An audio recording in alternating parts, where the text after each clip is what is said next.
देवताओं द्वारा गर्भ स्तुति।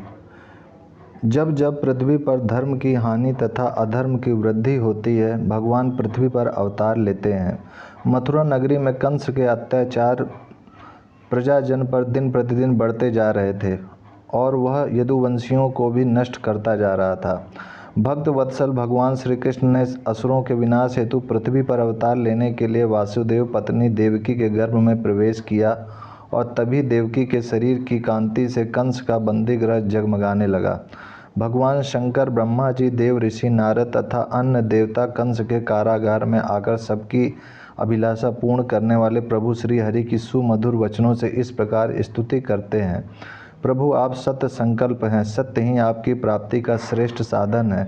सृष्टि के पूर्व, प्रलय के पश्चात और संसार की स्थिति के समय इन असत्य अवस्थाओं में भी आप सत्य हैं। पृथ्वी, जल, तेज, वायु और आकाश, इन 5 दृश्यमान सत्यों के आप ही कारण हैं और उनमें अंतर्यामी रूप से विराजमान भी हैं। आप इस दृश्यमान जगत के परमार्थ स्वरूप हैं। आप ही मधुर वाणी और समदर्शन के प्रवर्तक हैं। भगवान, आप तो बस सत्य स्वरूप ही हैं। हम सब आपकी शरण में आए हैं।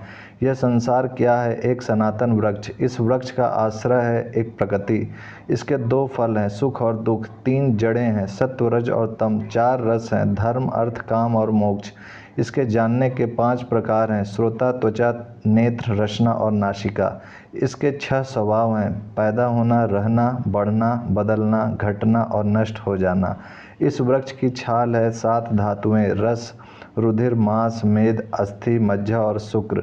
8 शाखाएं हैं, 5 महाभूत, मन, बुद्धि और अहंकार। इसमें मुख आदि 9 द्वारा खोडहर है, प्राण, अपान, व्यान, उदान, समान, नाग, कूर्म, क्रकल, देवदत्त और धनंजय, ये 10 प्राण ही इसके 10 पत्ते हैं। इस संसार रूप वृक्ष पर 2 पक्षी हैं, जीव और ईश्वर। इस संसार रूपी वृक्ष की उत्पत्ति के आधार एकमात्र आप ही हैं। आप में ही इसका प्रलय होता है और आपके ही अनुग्रह से इसकी रक्षा भी होती है। जिनका चित्त आपकी माया से आवृत हो रहा है, इस सत्य को समझने की शक्ति खो बैठा है, वे ही उत्पत्ति, स्थिति और प्रलय करने वाले ब्रह्मादि देवताओं को अनेक देखते हैं। तत्वज्ञानी पुरुष तो सबके रूप में केवल आपके ही दर्शन करते हैं। आप ज्ञान स्वरूप आत्मा हैं, चराचर जगत के कल्याण के लिए ही अनेकों रूप धारण करते हैं।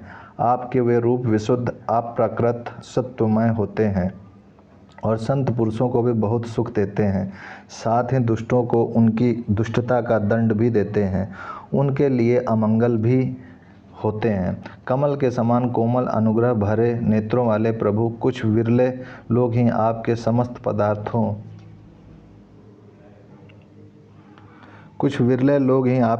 पदार्थों और प्राणियों के आश्रय स्वरूप रूप में पूर्ण एकाग्रता से अपना चित्त लगा पाते हैं और आपके चरण कमल रूपी जहाज का आश्रय लेकर इस संसार सागर को बछड़े के खुरे के गड्ढे के समान अनायास ही पार कर जाते हैं।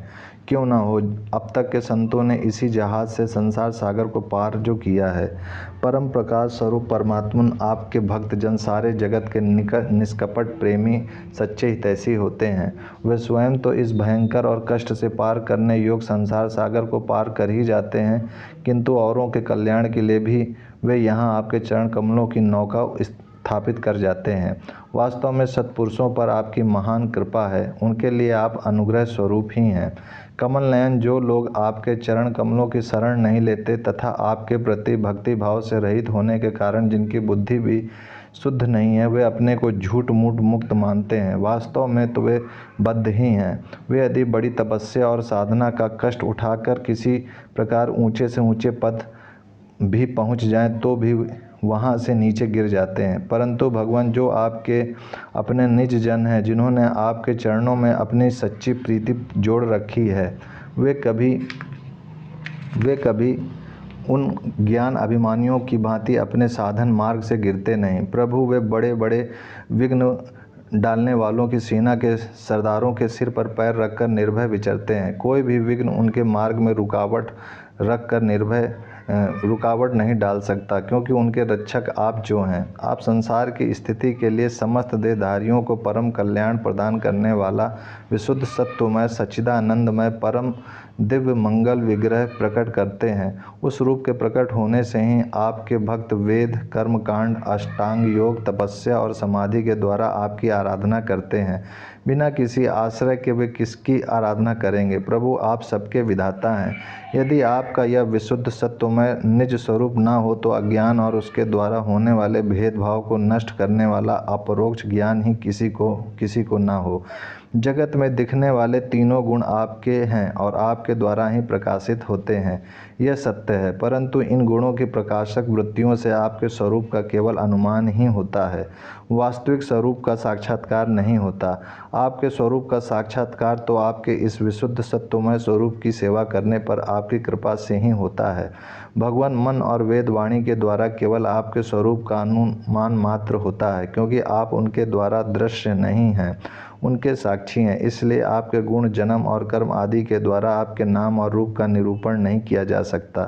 फिर भी प्रभु आपके भक्तजन उपासना आदि क्रिया योगों के द्वारा आपका साक्षात्कार तो करते ही हैं। जो पुरुष आपके मंगलमय नामों और रूपों का श्रवण कीर्तन स्मरण और ध्यान करता है और आपके चरण कमलों की सेवा में ही अपना चित्त लगाए रहता है, उसे फिर जन्म मृत्यु संसार के चक्र में नहीं आना पड़ता। संपूर्ण दुखों के हरने वाले भगवान आप सर्वेश्वर हैं। यह पृथ्वी तो आपका चरण कमल ही है। आपके अवतार से इसका भार दूर हो गया।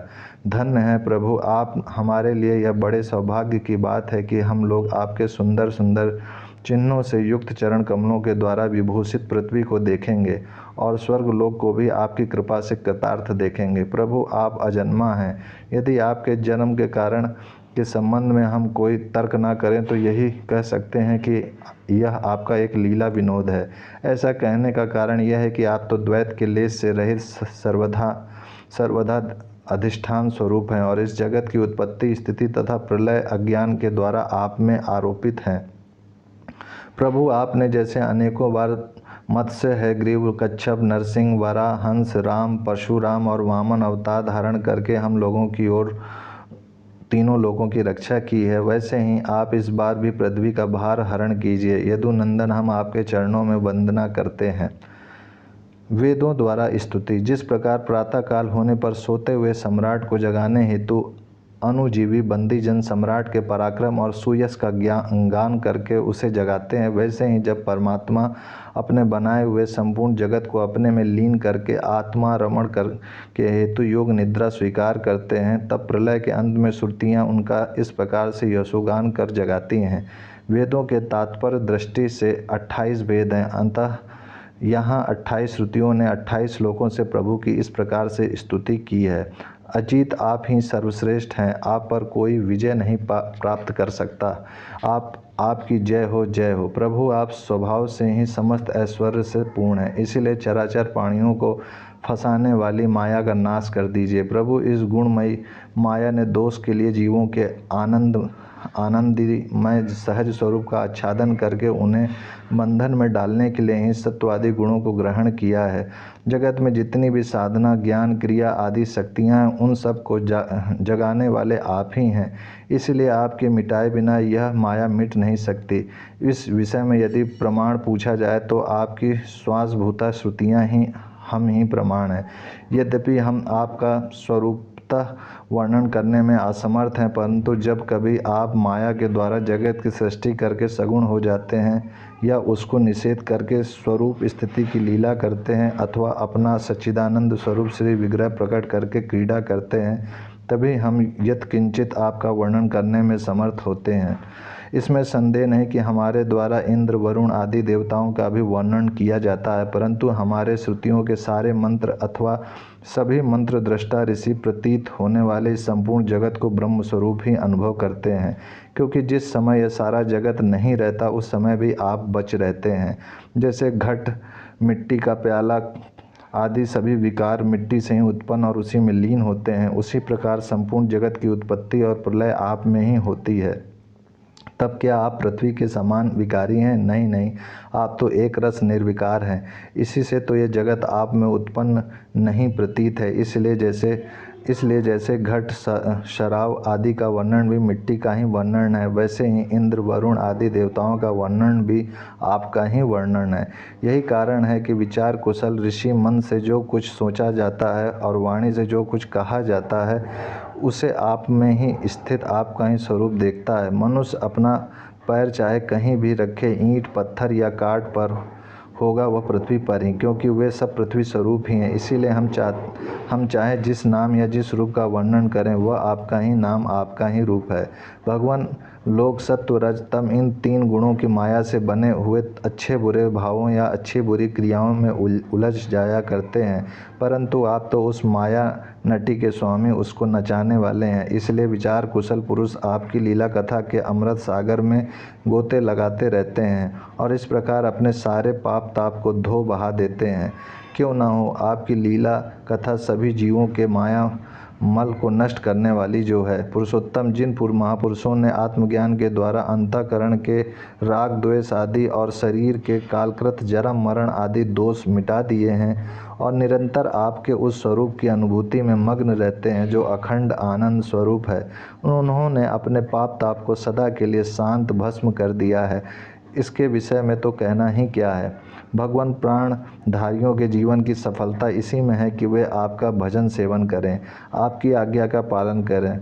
यदि वे ऐसा नहीं करते तो उनका जीवन व्यर्थ है और उनके शरीर में श्वास का चलना ठीक वैसा ही है जैसे लुहार की धौकनी में हवा का आना जाना।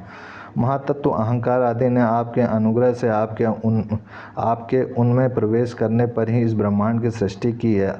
अन्नमय, प्राणमय, मनोमय, विज्ञानमय और आनंदमय इन 5 कोशों में पुरुष रूप से रहने वाले, उनमें मैं की स्फूर्ति करने वाले भी आप ही हैं। आपके ही अस्तित्व से उन कोशों के अस्तित्व का अनुभव होता है और उनके ना रहने पर भी अंतिम अवधि रूप से आप विराजमान रहते हैं। इस प्रकार सब में अन्वित और सबकी अवधि होने पर भी आप असंग ही हैं, क्योंकि वास्तव में जो कुछ वृत्तियों के द्वारा अस्ति अथवा नास्ति के रूप में अनुभव होता है उन समस्त कार्य कारणों से आप परे हैं। नेति नेति के द्वारा इन सब का निषेध हो जाने पर भी आप ही शेष रहते हैं, क्योंकि आप उस निषेध के भी साक्षी हैं और वास्तव में आप ही एकमात्र सत्य हैं। इसीलिए आपके भजन के बिना जीव का जीवन व्यर्थ ही है, क्योंकि वह इस महान सत्य से वंचित है। ऋषियों ने आपकी प्राप्ति के लिए अनेकों मार्ग माने हैं। उनमें जो स्थूल दृष्टि वाले हैं वे मणिपुर चक्र में अग्नि रूप से आपकी उपासना करते हैं। अरुण वंश के ऋषि समस्त नाड़ियों के निकलने के स्थान हृदय में आपके परम सूक्ष्म स्वरूप दहर ब्रह्म की उपासना करते हैं। प्रभु हृदय से ही आपको प्राप्त करने का श्रेष्ठ मार्ग सुषुम्ना नाड़ी ब्रह्मरंध्र तक गई हुई है। जो पुरुष उस ज्योतिर्मय मार्ग को प्राप्त कर लेता है और उससे ऊपर की ओर बढ़ता है वह फिर जन्म मृत्यु के चक्कर में नहीं पड़ता। भगवान आपने ही देवता, मनुष्य और पशु पक्षी आदि योनियां बनाई हैं। सदा सर्वथा सब रूपों में आप हैं ही, इसलिए कारण रूप से प्रवेश न करने पर भी आप ऐसे जान पड़ते हैं मानो उसमें प्रविष्ट हुए हों। साथ ही विभिन्न आकृतियों का अनुकरण करके कहीं उत्तम तो कहीं अधम रूप से प्रतीत होते हैं। जैसे आग छोटी बड़ी लकड़ियों और कर्मों के अनुसार प्रचुर अथवा अल्प परिमाण में या उत्तम अधम रूप में प्रतीत होती है। इसीलिए संत पुरुष लौकिक पारलौकिक कर्मों की दुकानदारी से उनके फलों से विरक्त हो जाते हैं और अपनी निर्मल बुद्धि से सत्य असत्य आत्मा अनात्मा को पहचान कर जगत के झूठे रूपों में नहीं फंसते। आपके सर्वत्र एक रस समभाव से स्थित सत्य स्वरूप का साक्षात्कार करते हैं। प्रभु जीव जिन शरीरों में रहता है वे उसके कर्म के द्वारा निर्मित होते हैं और वास्तव में उन शरीरों के कार्य कारण रूप आवरणों से वह रहित है, क्योंकि वस्तुतः उन आवरणों की सत्ता ही नहीं है। तत्वज्ञानी पुरुष ऐसा कहते हैं कि समस्त शक्तियों को धारण करने वाले आपका ही वह स्वरूप है। स्वरूप होने के कारण अंश न होने पर भी उसे अंश कहते हैं और निर्मित न होने पर भी निर्मित कहते हैं। इसी से बुद्धिमान पुरुष जीव के वास्तविक स्वरूप पर विचार करके परम विश्वास के साथ आपके चरण कमलों की उपासना करते हैं, क्योंकि आपके चरण ही समस्त वैदिक कर्मों के समर्पण स्थान और मोक्ष स्वरूप हैं। भगवान परमात्म तत्व का ज्ञान प्राप्त करना अत्यंत कठिन है। उसी का ज्ञान कराने के लिए आप विविध प्रकार के अवतार ग्रहण करते हैं और उनके द्वारा ऐसी लीला करते हैं जो अमृत के महासागर से भी मधुर और मादक होती है। जो लोग उसका सेवन करते हैं उनकी सारी थकावट दूर हो जाती है और वे परमानंद में मग्न हो जाते हैं। कुछ प्रेमी भक्त तो ऐसे होते हैं जो आपकी लीला कथाओं को छोड़कर मोक्ष की भी अभिलाषा नहीं करते। स्वर्ग आदि की तो बात ही क्या है, वे आपके चरण कमलों के प्रेमी परमहंसों के सत्संग में जहाँ आपकी कथा होती है इतना सुख मानते हैं कि उसके लिए इस जीवन में प्राप्त अपनी घर गृहस्थी का भी परित्याग कर देते हैं। प्रभु, यह शरीर आपकी सेवा का साधन होकर जब आपके पथ का अनुरागी हो जाता है तब आत्मा हितैषी, सुहृद और प्रिय व्यक्ति के समान आचरण करता है। आप जीव के सच्चे हितैषी, प्रियतम और आत्मा ही हैं और सदा सर्वदा जीव को अपनाने के लिए तैयार भी रहते हैं। इतनी सुगमता होने पर तथा अनुकूल मानव शरीर को पाकर भी लोग सख्य भाव आदि के द्वारा आपकी उपासना नहीं करते, आप में नहीं रमते, बल्कि इसी अविनाशी और असत शरीर तथा उसके संबंधियों में ही रम जाते हैं, उन्हीं की उपासना करने लगते हैं और इस प्रकार अपने आत्मा का हनन करते हैं, उसे अधोगति में पहुंचाते हैं। भला यह कितने कष्ट की बात है। इसका फल यह होता है कि उनकी सारी वृत्तियां, सारी वासनाएं शरीर आदि में ही लग जाती हैं और फिर उनके अनुसार उनको पशु पक्षी आदि के ना जाने कितने बुरे बुरे शरीर ग्रहण करने पड़ते हैं और इस प्रकार अत्यंत भयावह जन्म मृत्यु रूप संसार में भटकना पड़ता है। प्रभु, बड़े बड़े विचारशील योगी यति अपने प्राण, मन और इंद्रियों को वश में करके दृढ़ योग अभ्यास के द्वारा हृदय में आपकी उपासना करते हैं, परंतु आश्चर्य की बात तो यह है कि उन्हें जिस पद की प्राप्ति होती है उसी की प्राप्ति उन शत्रुओं को भी हो जाती है जो आपसे वैर भाव रखते हैं, क्योंकि स्मरण तो वे भी करते हैं। कहाँ तक कहें भगवान, वे स्त्रियाँ जो अज्ञानवश आपको परिच्छिन्न मानती हैं और आपकी शेष नाग के समान मोटी, लंबी तथा सुकुमार भुजाओं के प्रति काम भाव से आसक्त रहती हैं, जिस परम पद को प्राप्त करती हैं वही पद हम श्रुतियों को भी प्राप्त होता है। यद्यपि हम आपको सदा सर्वदा एक रस अनुभव करती हैं और आपके चरण विंद का मकरंद रस पान करती रहती हैं, क्यों ना हो आप समदर्शी जो हैं, आपकी दृष्टि में उपासक के परिच्छिन्न या अपरिच्छिन्न भाव में कोई अंतर नहीं है। भगवान, आप अनादि और अनंत हैं, जिसका जन्म आदि और मृत्यु काल से सीमित है, वह भला आपको कैसे जान सकता है। स्वयं ब्रह्मा जी, निवृत्ति परायण सनकादि तथा प्रवृत्ति परायण मरीचि आदि भी बहुत पीछे आपसे ही उत्पन्न हुए हैं। जिस समय आप सबको समेट कर सो जाते हैं उस समय ऐसा कोई साधन नहीं रह जाता जिससे उनके साथ ही सोया हुआ जीव आपको जान सके, क्योंकि उस समय ना तो आकाश आदि स्थूल जगत रहता है और ना तो महातत्व सूक्ष्म जगत। इन दोनों से बने हुए शरीर और उनके निमित्त क्षण मुहूर्त आदि काल के अंग भी नहीं रहते। उस समय कुछ भी नहीं रहता, यहाँ तक कि शास्त्र भी आप में ही समा जाते हैं। ऐसी अवस्था में आपको जानने की चेष्टा न करके आपका भजन करना ही सर्वोत्तम मार्ग है। प्रभु, कुछ लोग मानते हैं कि असत्य जगत की उत्पत्ति होती है और कुछ लोग कहते हैं कि सत्य रूप दुखों का नाश होने पर मुक्ति मिलती है। दूसरे लोग आत्मा को अनेक मानते हैं तो कोई लोग कर्म के द्वारा प्राप्त होने वाले लोक और परलोक रूप व्यवहार को सत्य मानते हैं। इसमें संदेह नहीं कि ये सभी बातें भ्रम मूलक हैं और वे आरोप करके ही ऐसे उपदेश करते हैं। पुरुष त्रिगुणमय है, इस प्रकार का भेदभाव केवल अज्ञान से ही होता है और आप अज्ञान से सर्वथा परे हैं, इसलिए ज्ञान स्वरूप आप में किसी प्रकार का भेदभाव नहीं है। यह त्रिगुणात्मक जगत मन की कल्पना मात्र है। केवल यही नहीं, परमात्मा और जगत से पृथक प्रतीत होने वाला पुरुष भी कल्पना मात्र ही है। इस प्रकार वास्तव में असत होने पर भी अपने सत्य अधिष्ठान आपकी सत्ता के कारण यह सत्य सा प्रतीत हो रहा है। इसलिए भोक्ता भोग्य और दोनों के संबंध को सिद्ध करने वाली इंद्रियां आदि जितना भी जगत है सबको आत्मज्ञानी पुरुष आत्म रूप से सत्य ही मानते हैं। सोने से बने हुए कड़े, कुंडल आदि स्वर्ण रूप ही तो है, इसीलिए उनको इस रूप में जानने वाला पुरुष उन्हें छोड़ता नहीं। वह समझता है कि यह भी सोना है। इसी प्रकार ये जगत आत्मा में ही कल्पित, आत्मा से ही व्याप्त है, इसलिए आत्मज्ञानी पुरुष इसे आत्मरूप ही मानते हैं। भगवान, जो लोग यह समझते हैं कि आप समस्त प्राणियों और पदार्थों के अधिष्ठान हैं, सबके आधार हैं और सर्वात्म भाव से आपका भजन सेवन करते हैं, वे मृत्यु को तुच्छ समझकर उसके सिर पर लात मारते हैं, अर्थात उस पर विजय प्राप्त कर लेते हैं। जो लोग आपसे विमुख हैं वे चाहे जितने बड़े विद्वान हों, उन्हें आप कर्मों का प्रतिपादन करने वाली श्रुतियों से पशुओं के समान बांध लेते हैं। इसके विपरीत जिन्होंने आपके साथ प्रेम का संबंध जोड़ रखा है, वे न केवल अपने को बल्कि दूसरों को भी पवित्र कर देते हैं, जगत के बंधन से छुड़ा देते हैं। ऐसा सौभाग्य भला आपसे विमुख लोगों को कैसे प्राप्त हो सकता है। प्रभु, आप मन, बुद्धि और इंद्रियां आदि कारणों से, चिंतन, कर्म आदि साधनों से सर्वथा रहित हैं, फिर भी आप समस्त अंतःकरण और बाह्य करणों की शक्तियों से सदा सर्वदा संपन्न हैं। आप स्वतः सिद्ध, ज्ञानवान, स्वयं प्रकाश हैं, अतः कोई काम करने के लिए आपको इंद्रियों की आवश्यकता नहीं है। जैसे छोटे छोटे राजा अपनी अपनी प्रजा से कर लेकर स्वयं अपने सम्राट को कर देते हैं, वैसे ही मनुष्य के पूज्य देवता और देवताओं के पूज्य ब्रह्मा आदि भी अपने अधिकृत प्राणियों से पूजा स्वीकार करते हैं और माया के अधीन होकर आपकी पूजा करते रहते हैं। वे इस प्रकार आपकी पूजा करते हैं कि आपने जहाँ जो कर्म करने के लिए उन्हें नियुक्त कर दिया है, वे आपसे भयभीत रहकर वही काम करते रहते हैं।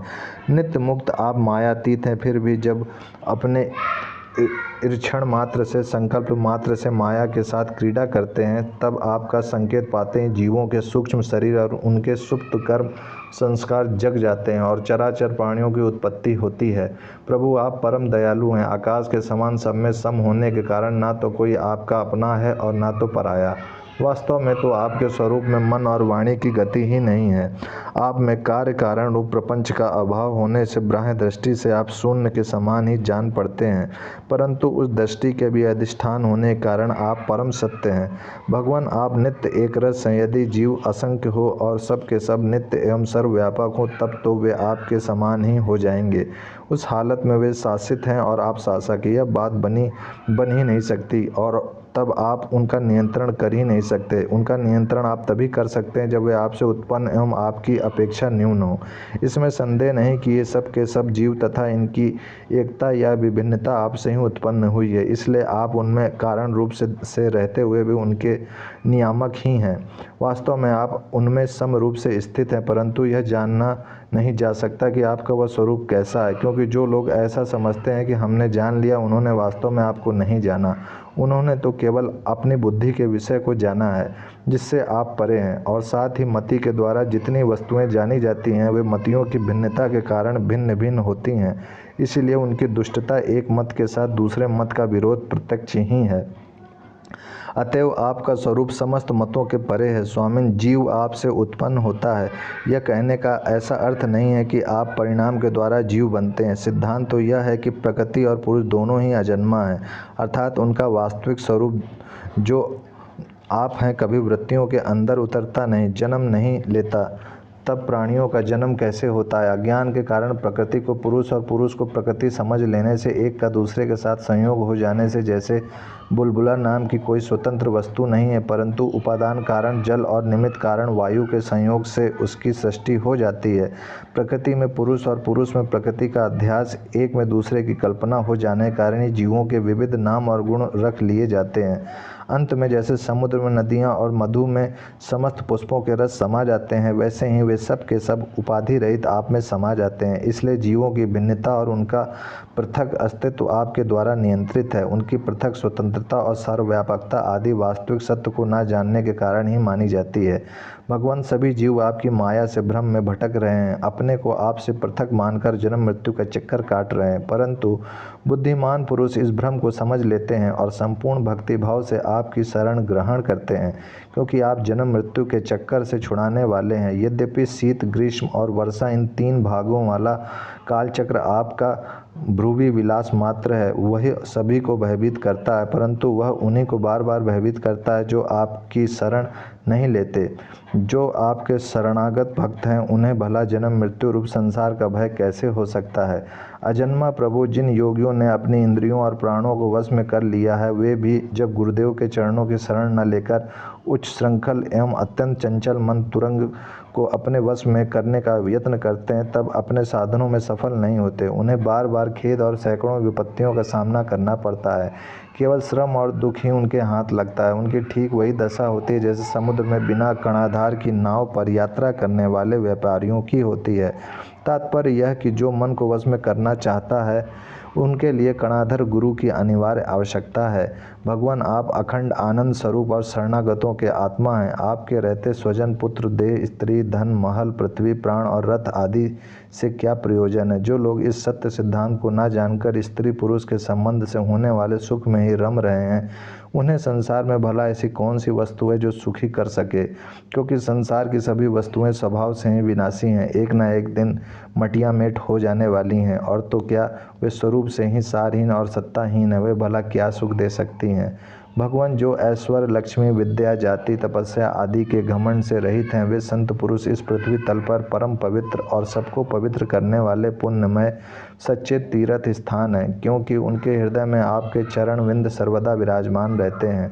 और यही कारण है कि उन संत पुरुषों का चरणामृत समस्त पापों और तापों को सदा के लिए नष्ट कर देने वाला है। भगवान, आप नित्य आनंद स्वरूप आत्मा ही हैं, जो एक बार भी आपको अपना मन समर्पित कर देते हैं, आप में मन लगा लेते हैं, वे उन देह में गेहों में कभी नहीं फंसते जो जीव के विवेक, वैराग्य, धैर्य, क्षमता और शांति आदि गुणों का नाश करने वाले हैं। वे तो बस आप में ही रम जाते हैं। भगवान, जैसे मिट्टी से बना हुआ घड़ा मिट्टी रूप ही होता है, वैसे ही सत्य से बना हुआ जगत भी सत्य ही है। यह बात युक्ति संगत नहीं है, क्योंकि कारण और कार्य का निर्देश ही उनके भेद का घोतक है। यदि केवल भेद का निषेध करने के लिए ही ऐसा कहा जा रहा हो, तो पिता और पुत्र में तथा दंड और घटनाश में कार्य कारण का भाव होने पर भी वे एक दूसरे से भिन्न हैं। इस प्रकार कार्य कारण की एकता सर्वत्र एक सी नहीं देखी जाती। यदि कारण शब्द से निमित्त कारण न लेकर केवल उपादान कारण लिया जाए, जैसे कुंडल का सोना, तो भी कहीं कहीं कार्य की असत्यता प्रमाणित होती है, जैसे रस्सी में सांप। यहाँ उपादान कारण के सत्य होने पर भी उसका कार्य सर्प सर्वथा असत्य है। यदि यह कहा जाए कि प्रतीत होने वाले सर्प का उपादान कारण केवल रस्सी नहीं है, उसके साथ अविद्या का भ्रम का मेल भी है, तो यह समझना चाहिए कि अविद्या और सत्य वस्तु के संयोग से ही इस जगत की उत्पत्ति हुई है। इसलिए जैसे रस्सी में प्रतीत होने वाला सर्प मिथ्या है, वैसे ही सत्य वस्तु में अविद्या के संयोग से प्रतीत होने वाला नाम रूपात्मक जगत भी मिथ्या है। यदि केवल व्यवहार की सिद्धि के लिए ही जगत की सत्ता अभिष्ट हो तो उसमें कोई आपत्ति नहीं, क्योंकि वह पारमार्थिक सत्य न होकर केवल व्यवहारिक सत्य है। यह भ्रम व्यवहारिक जगत में माने हुए काल की दृष्टि से अनादि है, और अज्ञानी जन बिना विचार किए पूर्व के भ्रम से प्रेरित होकर अंध परंपरा से इसे मानते चले आ रहे हैं। ऐसी स्थिति में कर्म फल को सत्य बताने वाली श्रुतियाँ केवल उन्हीं लोगों को भ्रम में डालती हैं जो कर्म में जड़ हो रहे हैं, और यह नहीं समझते कि इनका तात्पर्य कर्म फल की नित्यता बतलाने में नहीं, बल्कि उनकी प्रशंसा करके उन कर्मों में लगाने में है। भगवान, वास्तविक बात तो यह है कि यह जगत उत्पत्ति के पहले नहीं था और प्रलय के बाद भी नहीं रहेगा। इससे यह सिद्ध होता है कि यह बीच में भी एक रस परमात्मा में मिथ्या ही प्रतीत हो रहा है। इसी से हम श्रुतियाँ इस जगत का वर्णन ऐसी उपमा देकर करती हैं कि जैसे मिट्टी में घड़ा, लोहे में शस्त्र और सोने में कुंडल आदि नाम मात्र है, वास्तव में मिट्टी, लोहा और सोना ही है, वैसे ही परमात्मा में वर्णित जगत नाम मात्र है, सर्वथा मिथ्या और मन की कल्पना है। इसे ना समझ मूर्ख ही सत्य मानते हैं। भगवान, जब जीव माया से मोहित होकर अविद्या को अपना लेता है, उस समय उसके स्वरूप भूत अनादि गुण ढक जाते हैं। वह गुण जन्म वृत्तियों, इंद्रियों और देहों में फंस जाता है तथा उन्हीं को अपना आपा मानकर उनकी सेवा करने लगता है। अब उनकी जन्म मृत्यु में अपनी जन्म मृत्यु मानकर उनके चक्कर में पड़ जाता है। परंतु प्रभु, जैसे सांप अपने केचुले से कोई संबंध नहीं रखता, उसे छोड़ देता है, वैसे ही आप माया अविद्या से कोई संबंध नहीं रखते, उसे सदा सर्वदा छोड़े रहते हैं। इसी से आपके संपूर्ण ऐश्वर्य सदा सर्वदा आपके साथ रहते हैं। अणिमा आदि अष्ट सिद्धियों से युक्त परम ऐश्वर्य में आपकी स्थिति है। इसी से आपका ऐश्वर्य, धर्म, यश, श्री, ज्ञान और वैराग अपरिमित है, अनंत है। वह देश, काल और वस्तुओं की सीमा से आबद्ध नहीं है। भगवान, यदि मनुष्य यति योगी होकर भी अपने हृदय की विषय वासनाओं को उखाड़ नहीं फेंकते, तो उन साधकों के लिए आप हृदय में रहने पर भी वैसे ही दुर्लभ हैं जैसे कोई अपने गले में मणि पहने हुए हो, परंतु उसकी याद न रहने पर उसे ढूंढता फिरे इधर उधर। जो साधक अपनी इंद्रियों को तृप्त करने में ही लगे रहते हैं, विषयों से विरक्त नहीं होते, उन्हें जीवन भर और जीवन के बाद भी दुख ही दुख भोगना पड़ता है, क्योंकि वे साधक नहीं, दम्भी हैं। एक तो अभी उन्हें मृत्यु से छुटकारा नहीं मिला है, लोगों को रिझाने, धन कमाने आदि के क्लेश उठाने पड़ रहे हैं, और दूसरे आपका स्वरूप न जानने के कारण अपने धर्म कर्म का उल्लंघन करने से परलोक में नरक आदि प्राप्त होने का भय भी बना ही रहता है। भगवान, आपके वास्तविक स्वरूप को जानने वाला पुरुष आपके दिए हुए पुण्य और पाप कर्मों के फल, सुख एवं दुखों को नहीं जानता, नहीं भोगता। वह और भोक्तापन के भाव से ऊपर उठ जाता है, उस समय विधि निषेध के प्रतिपादक शास्त्र भी उससे निवृत्त हो जाते हैं, क्योंकि वे देहाभिमानियों के लिए हैं, उनकी ओर तो उसका ध्यान ही नहीं जाता है। जिसे आपके स्वरूप का ज्ञान नहीं हुआ है, वह भी यदि प्रतिदिन आपके प्रत्येक युग में की हुई लीलाओं गुणों का गान सुनकर उनके द्वारा आपको अपने हृदय में बिठा लेता है, तो अनंत अचिंत्य दिव्य गणों के निवास स्थान प्रभु आपका वह प्रेमी भक्त भी पाप पुण्यों के फल, सुख दुखों और विधि निषेधों से अतीत हो जाता है, क्योंकि आप ही उनकी मोक्ष स्वरूप गति हैं। परंतु इन ज्ञानी और प्रेमियों को छोड़कर और सभी शास्त्र बंधन में हैं तथा वे उसका उल्लंघन करने पर दुर्गति को प्राप्त होते हैं। भगवान स्वर्ग आदि लोकों के अधिपति इंद्र, ब्रह्मा प्रभृति भी आपकी था आपका पार न पा सके, और आश्चर्य की बात तो यह है कि आप भी उसे नहीं जानते, क्योंकि जब अंत है ही नहीं तब कोई जानेगा कैसे। प्रभु, जैसे आकाश में हवा से धूल के नन्हे कण उड़ते रहते हैं, वैसे ही आप में काल के वेग से अपने से उत्तरोत्तर 10 गुने 7 आवरणों के सहित असंख्य ब्रह्मांड एक साथ ही घूमते रहते हैं। तब भला आपकी सीमा कैसे मिले? हम श्रुतियाँ भी आपके स्वरूप का साक्षात वर्णन नहीं कर सकती। आपके अतिरिक्त वस्तुओं का निषेध करते करते अंत में अपना भी निषेध कर देती हैं और आप में ही अपनी सत्ता खोकर सफल हो जाती हैं। हे प्रभु, हे अंतर्यामी प्रभु, हे मेरे नारायण, मुझे सद्बुद्धि दो और मुझे भी इतनी बुद्धि दो कि मैं आपकी स्तुतियों को समझ सकूं। ओम शांति। चतुश्लोकी भागवत। ब्रह्मा जी द्वारा भगवान नारायण की स्तुति किए जाने पर प्रभु ने उन्हें संपूर्ण भागवत तत्व का उपदेश केवल 4 श्लोकों में दिया था। वही मूल चतुश्लोकी भागवत है। सृष्टि से पूर्व केवल मैं ही था, सत्य असत्य या उससे परे मुझसे भिन्न कुछ नहीं था। सृष्टि न रहने पर प्रलय काल में भी मैं ही रहता हूँ। यह सब सृष्टि रूप भी मैं ही हूँ, और जो कुछ इस सृष्टि स्थिति तथा प्रलय से बचा रहता है वह भी मैं ही हूँ। जो मुझ मूल तत्व को छोड़कर प्रतीत होता है और आत्मा में प्रतीत नहीं होता, उसे आत्मा की माया समझो। जैसे वस्तु का प्रतिबिंब अथवा अंधकार छाया होता है, जैसे पंच महाभूत पृथ्वी, जल, अग्नि, वायु और आकाश संसार के छोटे बड़े सभी पदार्थों में प्रविष्ट होते हुए भी उनमें प्रविष्ट नहीं है, वैसे ही मैं भी विश्व में व्यापक होने पर भी उससे संपृक्त हूँ।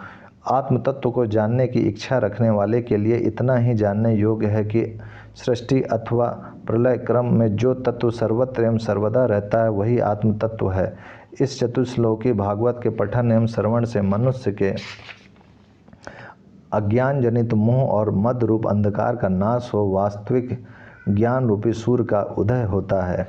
हे प्रभु, मुझे आशीर्वाद दो ताकि मैं आपकी नारायण उस स्तुति को सही तरीके से समझ पाऊँ और हृदय से सदा सर्वदा आपकी भक्ति करता रहूं। आपकी करुणा कृपा सदैव मुझ पर बनी रहे। ओम नारायण। ओम शांति शांति शांति।